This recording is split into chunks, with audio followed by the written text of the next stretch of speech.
This is the Knowledge Graph Insights podcast, episode number 49.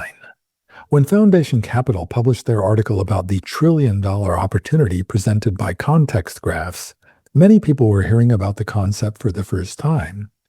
Not Daniel Davis. He's been developing an open-source context graph platform since 2023. His work in complex domains like aircraft safety and autonomous vehicles, as well as his study of quantum mechanics, have led him to explore ways to ground probabilistic AI systems in logic and knowledge. Welcome to the Knowledge Graph Insights podcast, where experts on knowledge graphs and the semantic web share their wisdom with the digital and business communities. Our mission is to demystify and democratize knowledge graph technology and practices to make the benefits of knowledge graphs and semantic technology accessible to all. And now, here's your host, Larry Swanson. Hi, everyone. Welcome to episode number 49 of the Knowledge Graph Insights podcast. I am really delighted today to welcome to the show Daniel Davis. Daniel's the co-founder and co-creator at TrustGraph, which is an open source software project that builds graph stuff that we'll talk about today, based in San Francisco. And welcome to the show, Daniel. Tell the folks a little bit more about what you're up to these days. Oh, wow, Larry, that's a lot to unpack there. I mean, how much time do you have?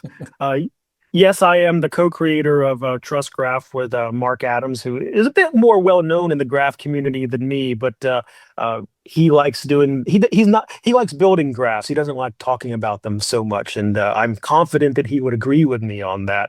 Although I am trying to make his cat Fred famous, because I'm actually working on a new video on our guide to understanding RDF, which is something that a lot of people have asked us about, and how Mark taught me RDF so many years ago by with 3 simple sentences about his cat Fred. But TrustGraph is what we've been working on for the past few years now, and we've had a couple of different ways of trying to explain it to people, whether it's a context operating system, context development platform. Some might even think of it like a context science platform, which I think is kind of an interesting analogy as well. But I myself have quite a diverse background, spent a lot of time in DoD aerospace, came out to Silicon Valley almost 10 years ago to work on the autonomous vehicle industry, focusing on cybersecurity and safety. And that's why I write articles about things like determinism and information risk and trying to attribute value to information. But in that world, I also was doing complex knowledge work where you read one document that's 800 pages long, and then you have to read a statement that references another document, or maybe it references 12 other documents, and you just keep, tracing down this chain of references, and you have to understand which one of these documents actually takes precedence. Why did these statements conflict with each other? Do they conflict with each other? How do I try to come to some sort of opinion about this? And in the safety critical world, opinions aren't allowed. It's not like auditing for enterprises that you can have opinions. They take a much grimmer view on that, and that's where that word determinism comes in, and whether determinism means what people think it means. And how is that for an introduction? Well, it's perfect because it sets up all the things we want to talk about. The first thing I want to talk about, I think, well, it's so hard to choose, but the reason you came to my attention is I forget somebody. Oh, my friend Jochen in Munich brought you to my attention, and I was like, whoa, this guy's been talking about context well before December of 2025, which is when apparently the rest of the world started thinking about context and context graphs. How did you tell me a little bit about maybe the story of your connecting with Vicky, or however, I mean, that combination, we were talking before we were on the air about your experience with autonomous vehicles, discovering Vicky and his interest in context graphs. And then a lot of what you just said is like a reason to need context graphs to do the stuff you want to do. So maybe talk a little bit about your journey into the context realm. Well, so much of this comes from the problem I was trying to solve in the autonomous vehicle world. This is work that I've been doing for years in DoD aerospace with risk management and cybersecurity and safety and just running complex programs. It's so much about the paperwork and how you make decisions, how you justify those decisions, how you comply with regulations, understanding the regulations. And for autonomous vehicles, the scope was just unprecedented when you look at the number of things that could go wrong. And we could literally talk for the next like few days, just me rattling off scenarios, and you'll go like, "Wow, I never thought of that. I never thought of that. Wow, wow," and you just start going like, "How do you manage this?" And well, that was kind of what I was sought out. That's what I was having to solve, and looking at all the different ways of doing this and trying to combine a Bayesian approach with risk management and realizing the data sets are going to be huge and how do you manage that. And it kind of turned out to be an unsolvable problem at the time. And around that time, because I was working at Lyft, I got brought up to manage a lot of the issues that were going on with the Lyft actual IPO, which again, more regulatory stuff with the SEC and how processes are applied across the entire enterprise, how these comply with SEC regulations and expectations, and how this is audited. And just even how we were measuring our cybersecurity performance as a company, how that was getting reported to the board. Again, very similar problem, just slightly different problem space, slightly smaller scope. And around that time, Mark's company, Trust Networks, was actually acquired by Lyft. And I met him, and I kind of got introduced more to graphs and knowledge graphs. I actually hadn't even worked with knowledge graphs, prior to that. I was much more in deterministic structures and, DoD aerospace. I was the one always saying like, why are we writing in this Python? We should write it all in Ada. And all the people would just look at me and go, what is Ada? And I just I would do that just as a joke, but also partially believing it. I still advocate Ada. I like Ada, even if it makes developers cry. It was designed to make developers cry because it always works, but that's another story. And that was back in what, 2018, 2019. And Mark and I have worked together off and on since we both left the Lyft on various projects. And around, I guess it would have been 2023 or so. I guess it was when ChatGPT first came out in GPT-3, and we started realizing, hey, this technology is actually going to be useful. And I saw it as a way to solve these problems that I had had throughout my entire career, having information you're trying to glean across thousands upon thousands upon thousands of pages, the ability to read all this and digest it down to exactly what you need to know. But we also knew that how would then you explain the decision-making process? How do you know where you got the data from? And it was pretty obvious that LLMs and being neural nets, and again, my background having to deal with determinism and provability for systems, well, you just know that these are inherently probabilistic systems, and you're not going to be able to prove in a court of law, which we know is why this stuff really matters, is when the lawsuits fly, is somebody's not going to be able to testify on why X occurred because neural network went through all these pathways and there were weights and I don't know how it ended up over there.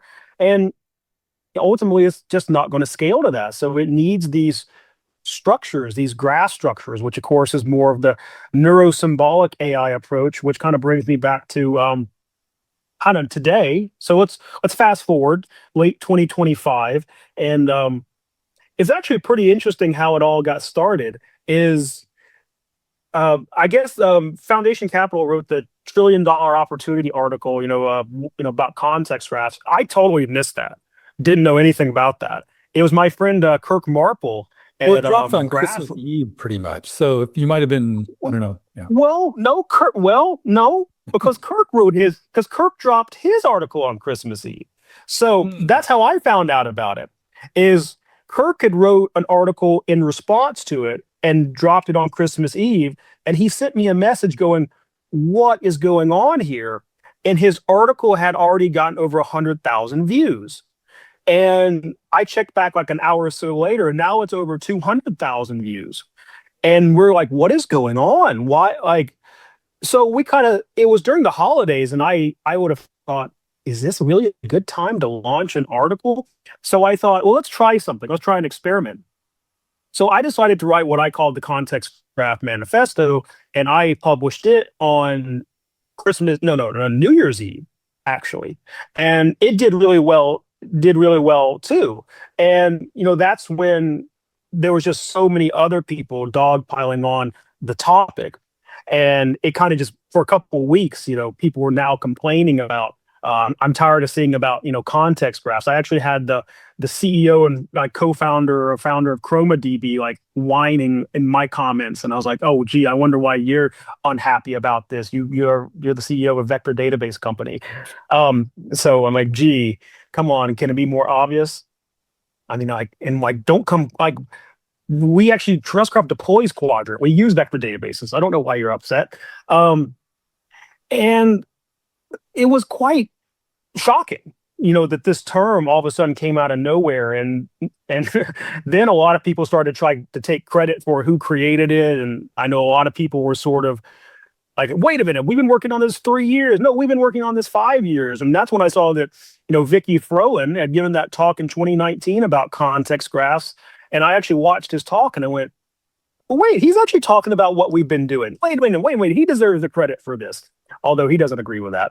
So that's why, I then, had a conversation with him, and actually Vicky and I chat, all the time now, in which there may be more to talk about that a little bit later as well, depending on how some of those conversations go. So, but we think here's what happened, because we also have friends at Accenture, McKinsey, the people that are really know what's going on with enterprises, because enterprises pay these people to be told what to think, let's be honest. And we've heard from multiples within these organizations that around November to December, all of a sudden, that's all they were hearing from enterprises. They were talking about context. And I'm relatively certain what happened was 2025 was the year that all the AI POCs failed. And what are they doing in November or December? They're doing their year-end reviews. And they're going, why did this fail? Why didn't it work?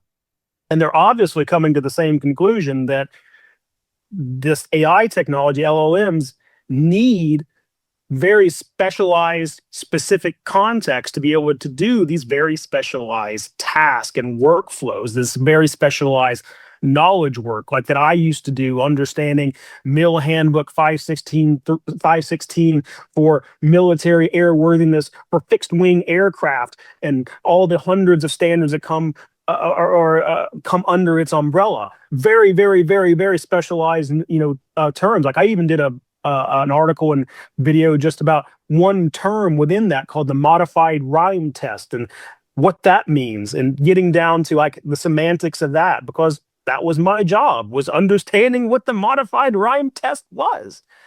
And we also now know that 2026 is the year that all major enterprises are doing AI readiness.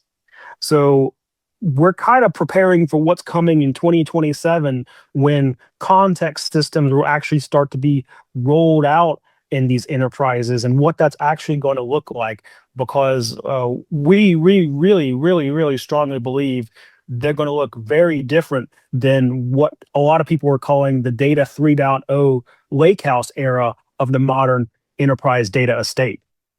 Interesting. So that so much of what you're talking about, there's I know several people who've been doing like neurosymbolic stuff for many years, like Jan Zossman at Allegrograph and Franz Zenk and people like that. But it's been sort of like very particular industries and use cases, I think.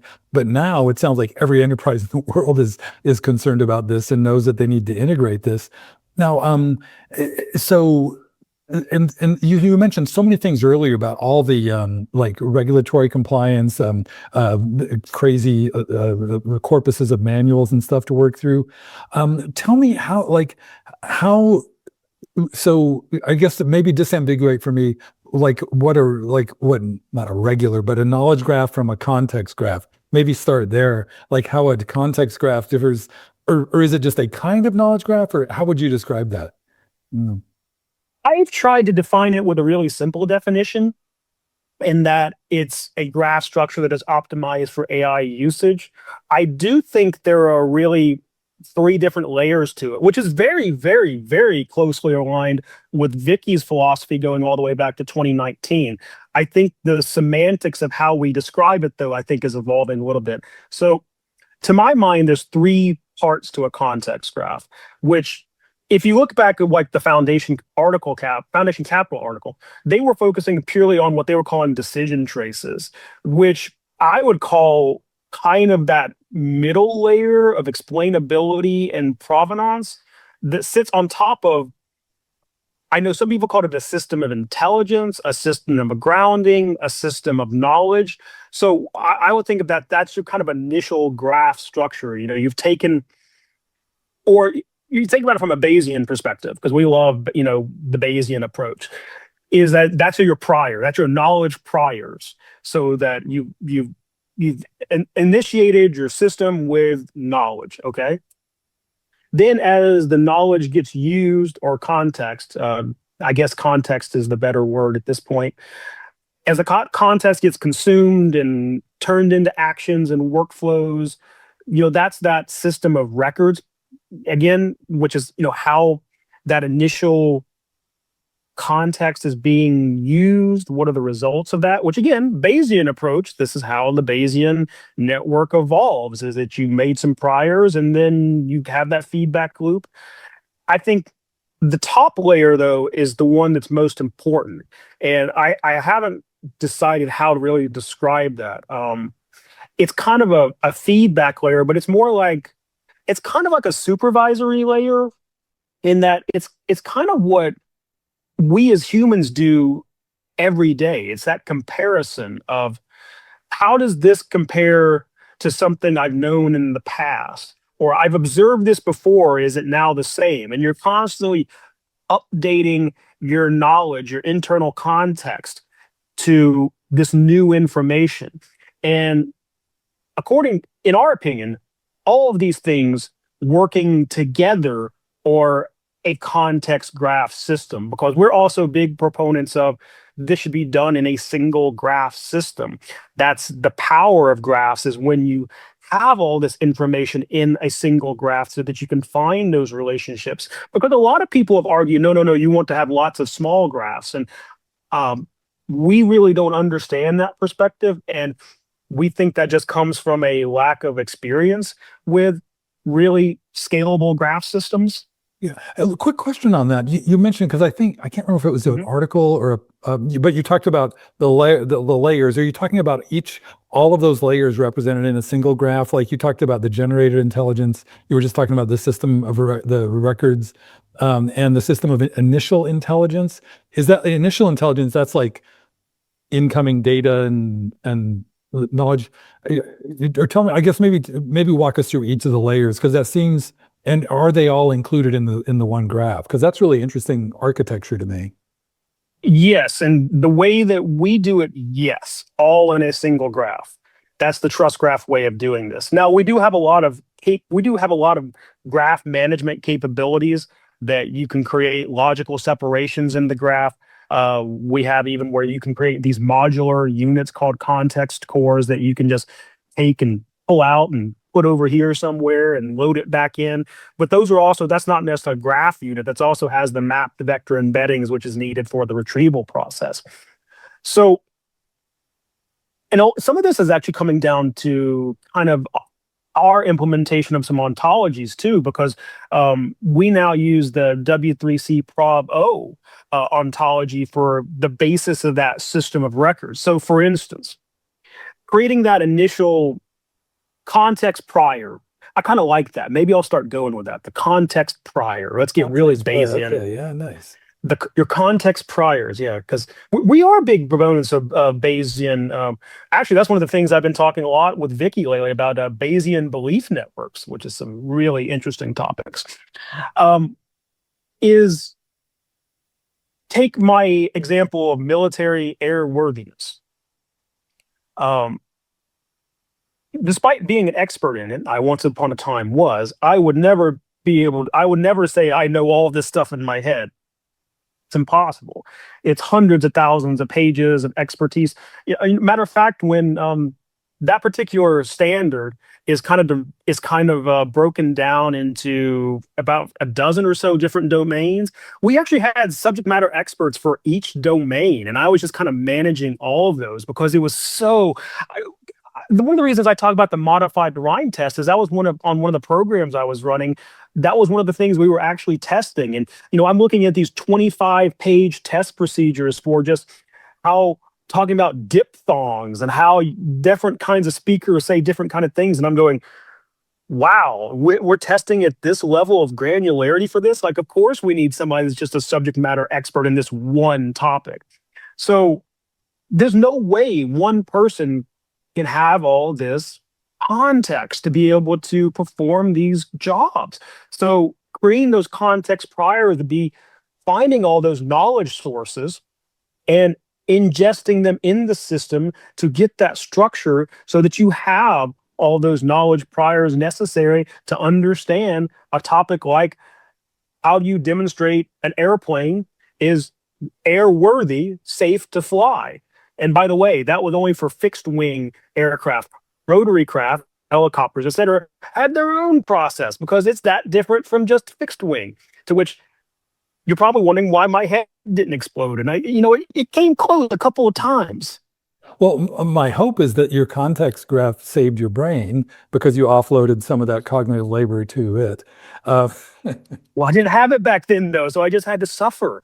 yeah. Well, okay. So suffering was what that meant is you have like 12 different PDFs open and you're copying, pasting into spreadsheets, and you're trying to remember what came from what document and then you're trying to figure out, how do I explain all this to somebody? And then how do I trust all the people that are giving me their opinions on their expertise? And it's a very much a very difficult, human problem to coalesce all of this into ultimately making a single decision. It was coming down to a single decision by a single individual.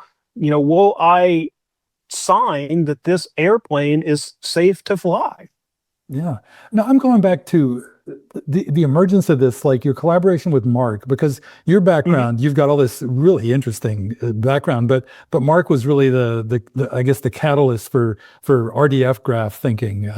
Was that? Oh yeah. Yeah. And then because that's something that's really of interest to me is the collaboration between, there's so many, you've mentioned most of them already, all the subject matter experts, but also like I think the closest analogy to Uter's relationship is like the relationship between like a data engineer and a knowledge engineer. I don't know if that's exactly right because you're more of like a software engineer, it sounds like. Well, my background is actually quantum mechanics. So, okay. I mean, my background is actually in, which is interesting because one of the things I've talked about is a lot of the math underpinning. This actually is an interesting discussion I don't think I've talked about, is one of the reasons why I've from day one not had a lot of confidence in LLMs.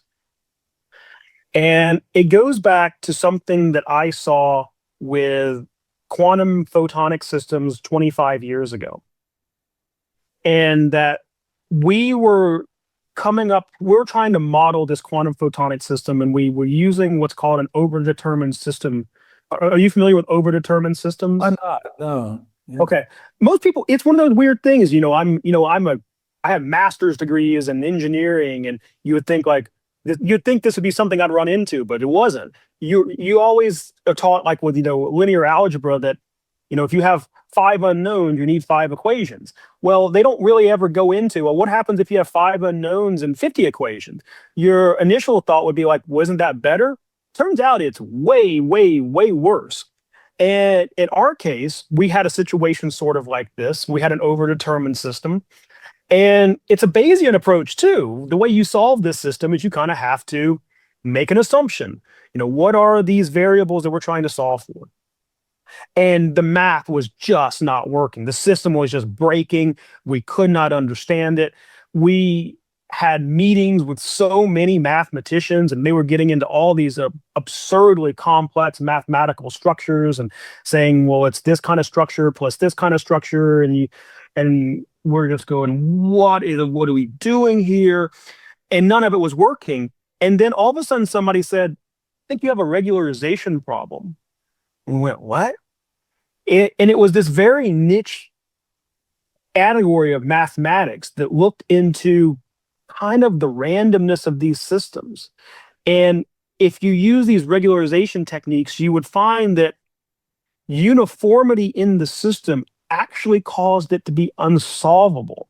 So that the act of I don't remember how they used to say it, but that process of interjecting some noise, some randomness into the system actually is what made it solvable. So when I looked at these LLMs, I immediately, my mind went, well, this is an overdetermined system. LLMs are overdetermined systems. You have the same data with millions upon millions of data points. And I know how the math works out on this. The math doesn't work in that case. And that's one of the things we've actually seen with, people now researching synthetic data. They talk about like synthetic data collapse in the LLMs, because if you give this uniform data, it just doesn't seem to behave well. And again, I had that experience with overdetermined systems for quantum systems, and I just kind of made that connection going all the way back, and I saw, the way the transformer architecture of LLMs is designed, this is just kind of inherent in them. So there are limitations to what this can do, which is why I was convinced that those symbolic structures, those graph structures, would be necessary to kind of guide these kind of structures in a way that we can understand and give some control. That's so interesting that you were, when was this? Because that's All the way back in my academic life, we were doing research on photonic crystals, which well, are I'm really curious. So you're studying quantum theory back in college, and then this insight takes hold, and then LLMs come along, and you go like, boy, this is familiar. Was this the rise to that article you did about determinism, and even the genesis of TrustGraph, like the seeing like the problem was immediate apparent to you, and then was all the subsequent activity like not all of it, but was it largely about addressing the issues you saw with LLMs? to some degree, sure. I mean, again, I was very confident going all the way back to when we saw the emergence of LLMs that the deep learning approach on its own wasn't going to solve these problems, because again, I had dealt with determinism so much and how you have to rigorously prove how a system performs. And I know that with a probabilistic system, you can't do that. And maybe that's also because of my background with quantum and understanding that we do live in this probabilistic universe. And I remember, sitting in advanced electromagnetics classes where you're Fourier transforming Maxwell's equations, going, what are we actually even doing here? And then you start to see like, wait, this kind of starts to look like the same stuff that we're talking about in a quantum. Like, wait, are we talking about the same stuff here? And you start, and then your mind starts racing, and you go like, stop, I can't handle this anymore. Just focus. No, I don't want to go there. And but that experience, I think, did give me a different perspective, because I've always, I guess it is because of my background dealing with quantum theory and quantum systems. For 25 years, I've just accepted we live in a probabilistic universe and that there is no certainty, but also seeing pragmatically and practically when the stakes are high, when people's lives are at stake, when massive amounts of property value is at stake, that's just not a suitable answer. And you have to be able to prove with a high degree of certainty, or you have to be able to demonstrate that the risk is not high or the risk is acceptable in a way that people are comfortable signing their name on a document that then attributes legal liability to them. So there's that understanding of the probabilistic nature of the universe that we live in, but then understanding the practical applications of how do we actually use these systems in an everyday way where somebody ultimately ends up being the person that's liable for the operation of this system. Which, oh, by the way, not to derail this conversation, there's actually a lawsuit right now between Amazon and Perplexity on this exact issue, on where the liability lies between an AI agent and who deploys it, which it came down to Perplexity having agents that would make recommendations on purchasing things in Amazon, and Amazon sued them. And this court case is going in all sorts of weird directions that using the Computer Hacking Act as its basis for determining someone. It's a wild case that's going to set some really, really major legal precedents for the liability of AI agents, and it's not being talked about much at all. Matter of fact, my friend Chip Block on LinkedIn is one of the only persons I see talking about it at all. Yeah, no, it seems like such an obvious thing. Like where's the like the governance, like where's the accountability in these things? But hey, as you were just talking now, I think this was the last line in your article on determinism. You said trust is not about eliminating uncertainty, it's about managing it well. And is that sort of what we're talking about here? The under developing these mechanisms for understanding the context in which you're operating, you have a chance of managing this. Do you think Perplexity and or Amazon will be knocking on your door, for help with their issues? Or Probably not. um, I think, well, definitely not Amazon. They have, um, uh, yeah, they have their own way of doing things. But to answer your question, yes, absolutely. I don't believe there's anything that's identically 0%, and I don't believe there's an identically anything that's 100%. Everything exists in between, and that's how you actually make these decisions when there are consequences. And I think a lot of people building an AI are doing it in a consequence-free way now. If you put together a demo or you're just playing around building something, what are the consequences? You might say, well, you might waste your own time, but perhaps they don't see that as a waste. They see that as a learning experience, or perhaps they just see it as a form of entertainment. I mean, there's a lot of developers that are absolutely doing that right now. They're bored to tears in their day jobs, and they're seeing this as an opportunity to actually get to build something that they haven't been able to do. So there's a lot of that going on. But and that's another thing too, is that most developers, um, a lot of times they're so disconnected from the outcomes from the software that it is a little bit consequence free in terms of like real severe consequences. There might be like some personal consequences to your own career trajectory, but you're so far disconnected from, is this going to kill somebody? That I think people have a really hard time even making that connection. Whereas, I was running, programs that were as a result of direct loss of life of some of our international partners, back in my, DoD days. And that was a really sad story, because here you have a total, loss of life because of something really, really, really kind of trivial in a way, and just a trivial misunderstanding. And if you try to distill it down to like one cause, you actually can't. It's a lot of like little things which you kind of cobble together leads to this scenario.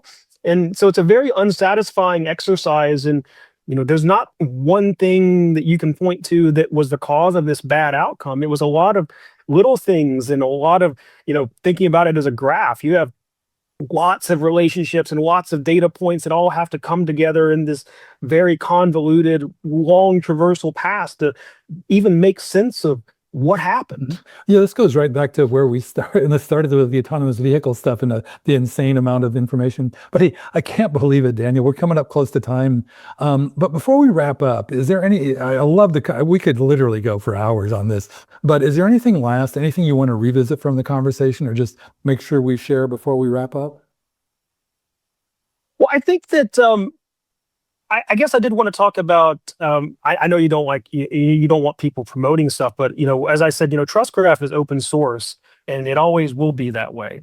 And this is something we developed for people to be able to try to understand this themselves. It was practically designed for something that anybody can use in their own applications. We're big proponents that one of the reasons people aren't quick to adopt graph technologies that's hard to work with.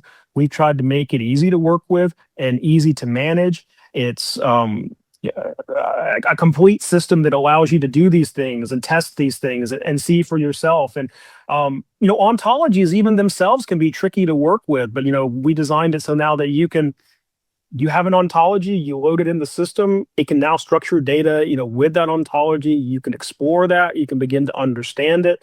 So it's out there for anybody to use. We would love, people's feedback on if there are use cases, ontologies. One of the things that we're really exploring are temporal relationships, which is something we're going to be talking about a lot in the future. And anybody that has ways that they've liked to manage this in the past, we would love to talk about them. We'd love to understand their perspective. And we are even talking about, I'm going to be doing this video, probably recording either today or tomorrow, just going through basically Mark's view of how to structure RDF and why all that matters. And I think going to make I'm going to make Mark's cat Fred famous, no matter. I'm not going to give up until it happens. I love that in the conventional the ontology world I'm familiar with. There's like the pizza ontology and things like that. I'm enjoying the cat onboarding, which worked for you, and I'm hoping Mark brings many more folks along with that. Yeah, well, and I think it was eye-opening for people to see, because the three statements are, Fred is a cat, Fred lives with hope, and Fred has 4 legs. And you can structure that just as 3 triples. You can, but then you walk through, well, why would you add these things like classes and types? And then why would you add all these other things? Because then when you need to add more information, it's going to have to fit into this way for, disambiguation. Because I love the example because, Fred, most people would assume that's probably not a cat, but Fred is a cat. Or most people might not realize that Hope is also a cat, but Hope can be a person. Or it could be the concept Hope, that Fred is a hopeful cat. Maybe, he thinks he's about to get fed, and that's why he's full of hope. And these things semantically matter. And these are also things that LLMs don't do very well with. But the thing that LLMs struggle the most with, and this is going to be a teaser for a lot of other stuff coming in the years to come, LLMs do not understand time at all. Okay, well, cliffhanger. I love this. So we'll have to have you back on in a year or two. But hey, one very last thing, Daniel. If folks want to connect, what's the best place to connect with you online? Well, I'm pretty easy to find on, well, I shouldn't say that because I have a common name, but LinkedIn, Twitter, TrustGraph.ai has all of our information. TrustGraph on LinkedIn, Twitter, we're in all those places. Or YouTube, our YouTube channel at TrustGraph.ai. That's where we release our context graphs and action video, my video on what is a context graph, which is kind of some of the things I said here, and also this basically kind of explainer on kind of RDF coming very, very soon. Hopefully I'll have it up in just a couple of days. Oh, great. Well, yeah, share that, because it'll be a little bit before this episode goes up. So anyhow, I'll get as many of those links as possible in the show notes as well. Well, thanks so much, Daniel. I really enjoyed this conversation. All right, thank you for having me.